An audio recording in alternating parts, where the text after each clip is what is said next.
Oi pessoal, hoje eu vim ensinar vocês como bater nossa perfeita. Bem, é muito fácil.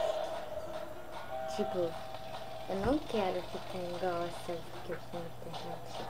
Eu quero ficar mais tipo um cachorro fazendo popô atrás da gente. Gente, é engraçado. Então, ali eu não tive pra ficar mesmo montando ruim. Então, tipo, aqui eu guardo a roupa e ele parte. Tá vendo? E pra um lugar maneiro, devia ser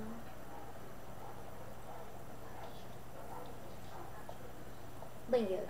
Bem, comigo.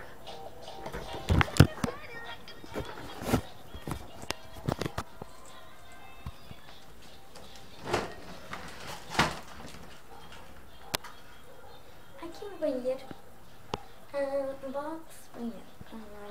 Pra tirar uma foto perfeita, tem que dar um que é assim, isso.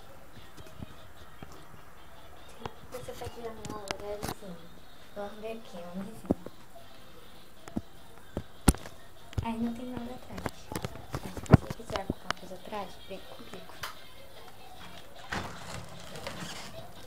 Isso não, né? Não. Tipo um vídeo. Eu tô vendo aqui da Inglaterra.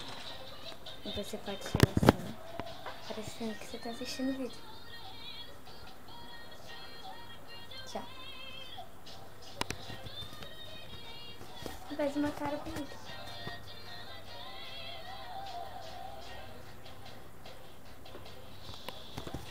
Entendeu? É assim que faz, mas é o perfeito.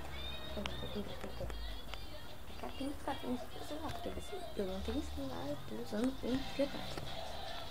Aí agora eu tô aqui. Isso, isso aqui.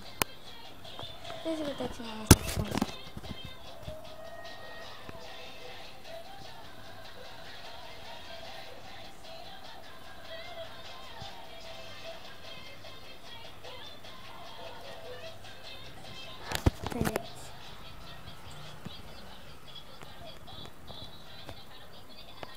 Então, tem isso.